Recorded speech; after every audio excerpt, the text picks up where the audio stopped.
Hello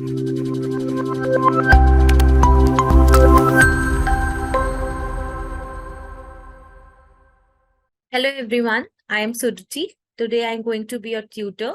So today we are going to start with block 1, unit 1, that is called Nature and Concept of Social Psychology and how social psychology is related to other disciplines. So let us start by understanding the nature and concept of social psychology. So the first nature is that social psychology is scientific in nature. Now, what does scientific in nature means? So it is being detailed by giving the following points. So it is scientific because it includes the collection of carefully made observations. Now, these carefully made observations require gathering of information about issues, processes of interest, plus an attitude of skepticism. Why this attitude of skepticism? Because this branch of psychology, social psychology, doesn't accept the observations, the information as they are.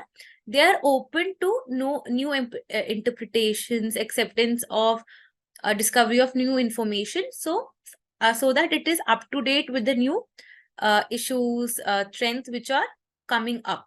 So the first point is it includes observation which are carefully made. Then the second point says it is scientific in nature because it includes ordered integration of these observation and statement of general principle. So these observations are not just noted down or given as it is, rather they are systematically organized and placed in order. Then after only they have been organized in a specific and detailed format, the statement of general principles is given. Now, what is the use of making these general principles? So these general principles can be utilized to make future predictions regarding the observations made. So this is the first point, that social psychology is scientific in nature. Now, the second point says that social psychology is scientific in nature because it studies the experience and behavior of individuals. So social psychology, the main focus of social psychology is focusing on the social aspects. Now, social aspect means the social behavior. So social psychologists typically explain human behavior as a result of interaction of mental states and immediate social situations.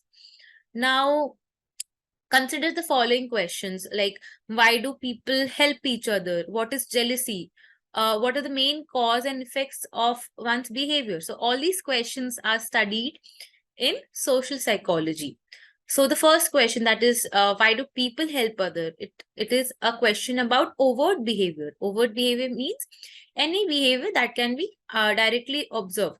But the second question we said, what is jealousy? It is dealing with an emotional state. So social psychology studies both overt behavior, that is the behavior that can be seen by naked eye, as well as covert things like what are the emotions and thoughts that people feel which can't be directly observed. So all these factors are studied in the social psychology. And social psychology, as we said, studies the social aspect of behavior. So in order to understand the social aspect, it also studies the culture. The next point is it studies the cause of behavior and thought. So there was a model given by Baron and Byron in 1995, which stated that there are 5 factors that affect social interaction. And among these factors which have been most studied have been outlined here. So the first one says the action and characteristics of others. So the action and characteristics of other people have been studied more.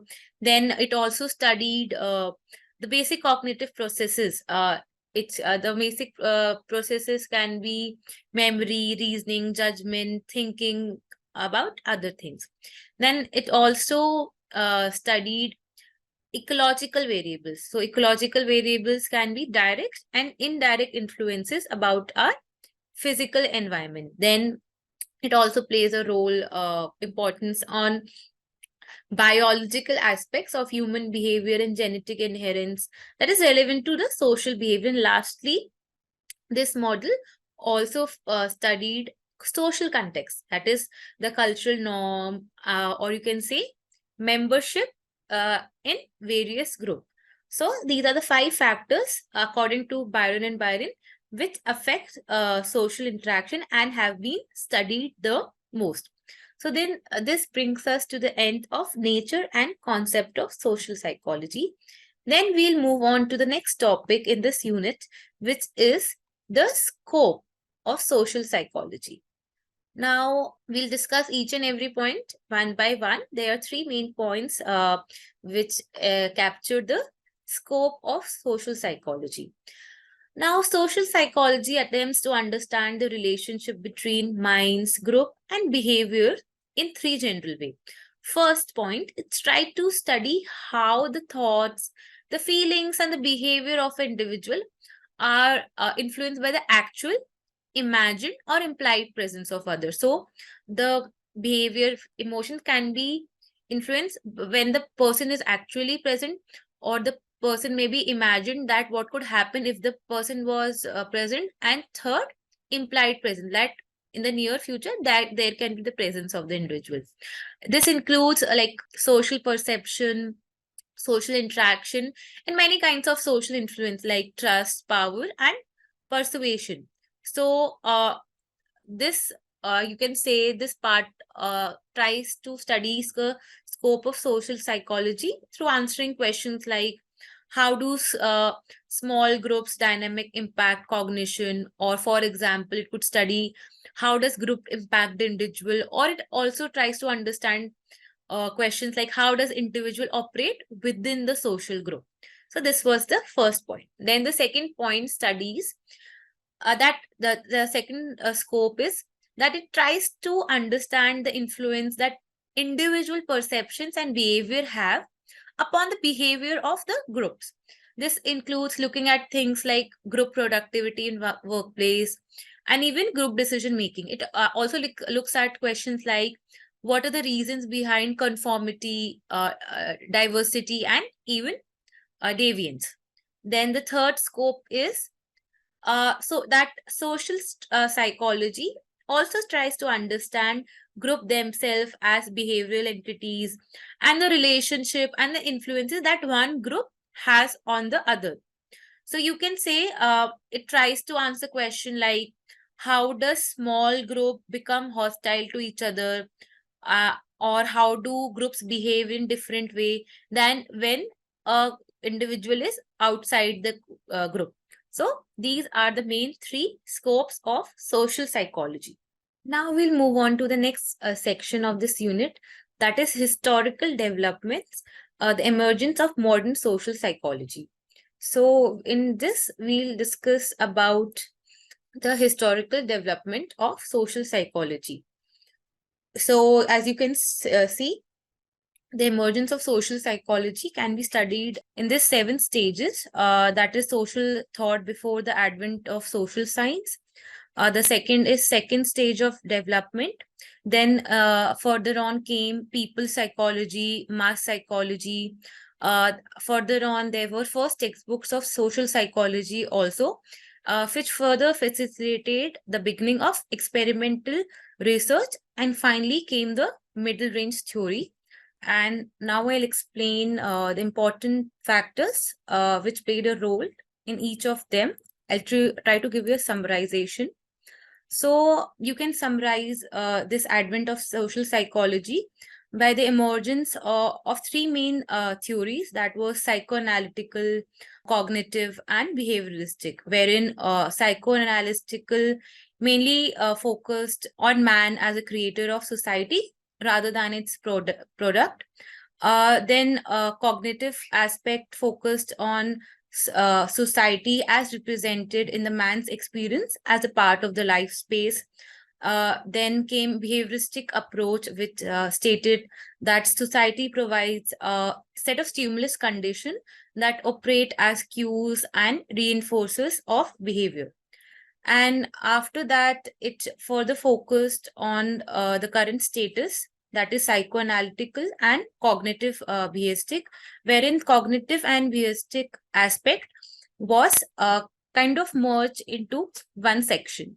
So we'll start the history of social psychology down that we have understood in terms of a theoretical aspect. We'll start from 1908 up till 1939, which constitute this early, you can say, early stages of social psychology. So in early years, that was in 1908, social behavior, the social psychology did not come up till now. It was social behavior. And it studied that social behavior stems from innate tendency or instincts.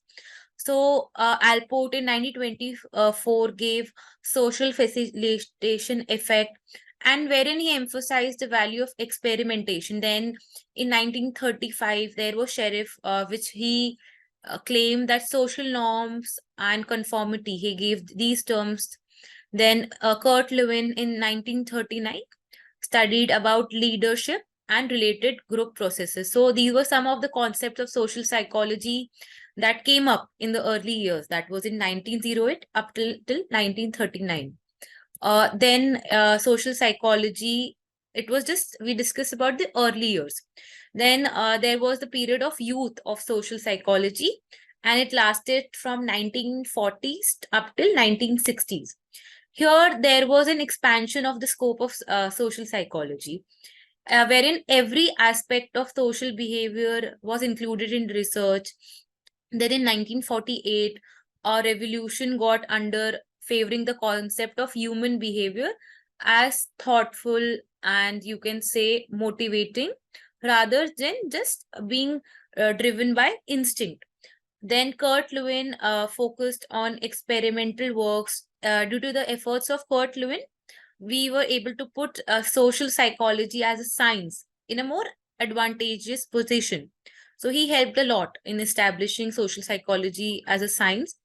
Then in 1960, came of a social psychology came of age, wherein the study of influence of group and group membership of individual behavior was focused on. The relationship between personality traits and social psychology was focused. And in 1957, Leon Festinger gave the theory of cognitive dissonance. So this was about social psychology in the youth period. Then came the maturing field of social psychology, which lasted from 1970s up till 1980s.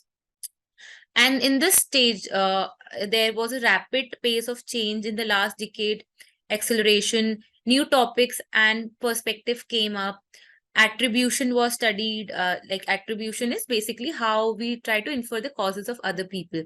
Then gender differences and environmental psychology was also incorporated. Growing influence of cognitive perspective and application like personal health, legal process, education, population studies come into place. Then finally, the next stage of social psychology came in 1990s, in which two major trends from the past decade were continued, naming growing influence of cognitive perspective. And now this social psychology focus more on application. The study of affective states in determining social behavior gained more apprentice. Multicultural perspective also came into study in this social psychology aspect, in which the study of universal and cultural behavior, social behavior was studied.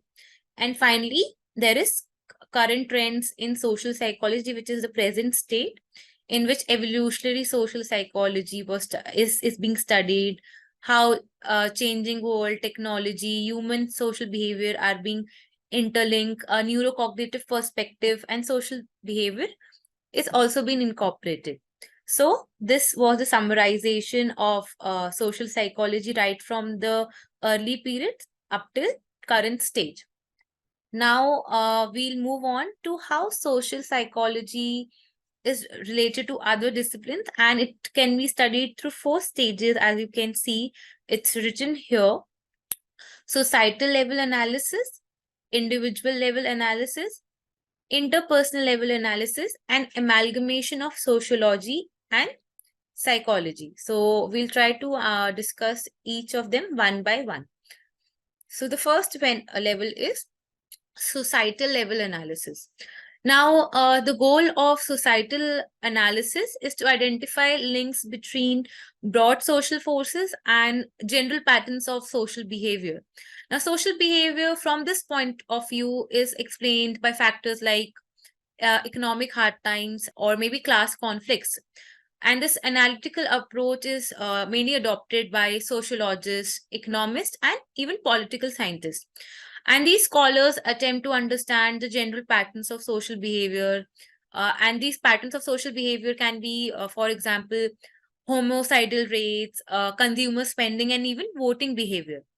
And in order to study violence in urban areas, social scientists might identify relationship between rates of crime and factors such as poverty, immigration, and industrialization. So this was all about societal level analysis. Now we'll move on to the next part, that is individual level analysis. Now this level of analysis is mainly used by clinical and personality psychologists who explain the behavior mainly in, you can say, in the term of a person's unique personality characteristics and life history. The more, so you can say the main focus here was study of personality characteristics and life history. So according to this viewpoint, with the help of personality traits and motivations, the reasons of people behavior can be explained. And obviously, individual differences in childhood, ability, motivation, and personality are emphasized. So at this level of analysis, violent crimes can be explained in terms of unique history, or you can say characteristics of the criminal. As in this section, we focused mainly on the personality characteristics. Then, as you can see, we'll move on to the next part, that is interpersonal level analysis. So we'll just start with it. So the focus of, you can say, social psychologist lies on a person's current social situation. It constitute of social situation like other people, their attitudes, their behavior, and you can say their relationship to the individual. This further on emphasizes on the idea that the change in social context will only happen when the individual will change. To understand violent crime, social psychologists might consider interpersonal relation. On one social explanation suggests that frustrating situation make people angry and increase their tendency to act aggressively. Then the last one is amalgamation, that is mixing sociology and psychology. So this amalgamation, you can say, it borrows and uses the concept from both the disciplines, that is psychology and sociology. If we talk about sociology, in it, for a sociologist, the basic unit of analysis is the social system. Now, the social system can be group, institute, you can say immediate close relationship like families, all culture. On the other hand, for a psychologist, the basic unit of analysis is the individual. But as you can understand, both individual and society or social system cannot be studied without the reference of each other, because you can say individual will also influence society, and society will also influence an individual. So this interdependence, interrelationship is studied. Now we'll move to the interdisciplinary versus intradisciplinary approaches to social psychology. Now, as you can see, there are three parts of interdisciplinary approaches. So it studies social psychology with respect to different three aspects, that is social psychology and sociology, social psychology and anthropology, and social psychology with sociolinguistics.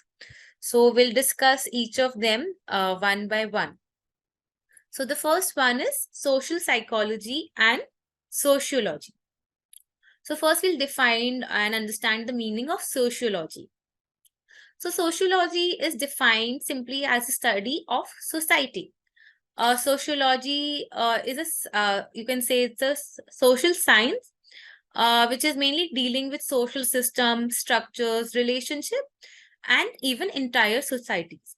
Now, this emergence of sociology came mainly in the 19th century, and it was mainly contributed to the development of social psychology. Now, a sociologist begins with the domain of society and works towards individual, by social psychology reverses the order. It studies individual and then goes towards the psychology. So this was about social psychology and sociology. Then the next part is social psychology and anthropology. Now we'll try to study the relation between these two. So you can say that anthropology originated as a discipline in the revolution of the middle of the 19th century. So you can say the main topic of investigation in it are primitive societies, cultural relativism, unity of human species, and human diversity and human evolution. So you can say social psychology can make good use of these theories about culture and society, which might assist in the explanation of the individual behavior in a particular society. So you can say that anthropology can give a better picture of culture and social context to a social psychologist. So this is how the both are related. Now we'll move on to the next last part of this approach, social psychology and sociolinguistics. So sociolinguistic include the area of study which connect language with society, as the name suggests, socio and linguistic. So this discipline uses the theories and methods from diverse fields like psychology, sociology, anthropology to understand language in societies. So you can say sociolinguistic is centered mainly with the methodology. It is formally based on the observation of actual preferred speech behavior. Basically, the focus is speech behavior, linguistics. The studies within this field have contributed in terms of understanding language uses and behaviors of people in society. Now, the study of language contributes not only in terms of language behavior, but the rich data that helps in building theories. So you can say the field of social linguistics equally borrows theories from social psychology to draw its own inferences about a behavior that comes from the linguistic data. So that brings us to the end of interdisciplinary versus interdisciplinary approach. Now that we have studied this unit in detail, I'll try to quickly summarize about all that we have studied in this unit. So in this unit, we first started off by understanding the nature and concept of social psychology, wherein we found out that its nature is such that social psychology is scientific in nature. It collects observation, then that observation are organized, then these utilization of principle is used to predict future observations. Then we also studied that social psychology studies experiences and behavior of individual. Then it also studies the causes of social behavior and thought. So this is how we discuss the nature of social psychology. Then we moved on to understand the scope of social psychology, wherein we understood how it tries to seize the thought, feelings of behavior by the actual imagined or implied presence. So we discussed scope of social. Then we also discussed the historical development of social psychology, wherein we discussed about people psychology, mass psychology, which were the first textbooks. So all this were discussed. Then we discussed social psychology and other discipline in that we studied about the different level of analysis, like societal level analysis, individual level analysis, interpersonal level analysis, and how sociology and psychology are amalgamated. Then we studied about the interdisciplinary versus interdisciplinary approaches social psychology, in which we studied social psychology in relation with sociology, anthropology, and sociolinguistics. So that was all covered in our unit, that is unit 1 of block 2.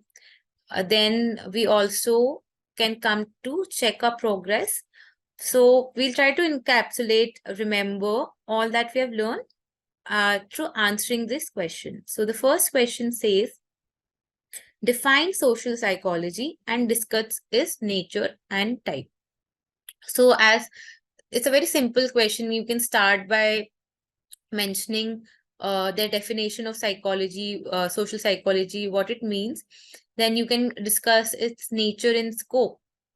So you can discuss about its scientific nature, how it studies experience and behavior, how it also studies the cause and behavior of and thought. So this is the nature. Then you can talk about the scope, how it tries to understand the influence that individual perceptions and behavior have upon groups, and how it understands the relationship between one group has on another. So like scopes like this. So you can answer all this part.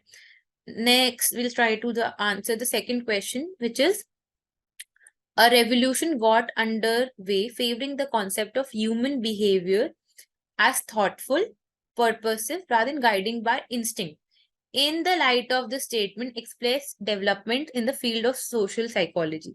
So basically, it is an indirect question which wants you to answer all the historical development that had taken place. So it's an indirect question, which so if you remember, we talked that in youth, that was in 1940s to 1960, a revolution got under the way that favored the concept of human behavior as thoughtful and purposive rather than guided by instinct. So you can answer this question that this statement was given, or you can say this idea was given by Kurt Lewin, wherein he focused more on the experimental work. So this paragraph is taken from the historical development that took place in 1940s to 1960, that when social psychology was in youth period.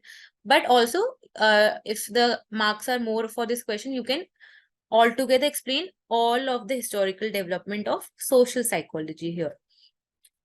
Then next question, what are the 3 levels of analysis in social science? So if you remember, we studied about the 3 levels, that is societal level, individual level, and interpersonal level. So you can talk about these 3 level here.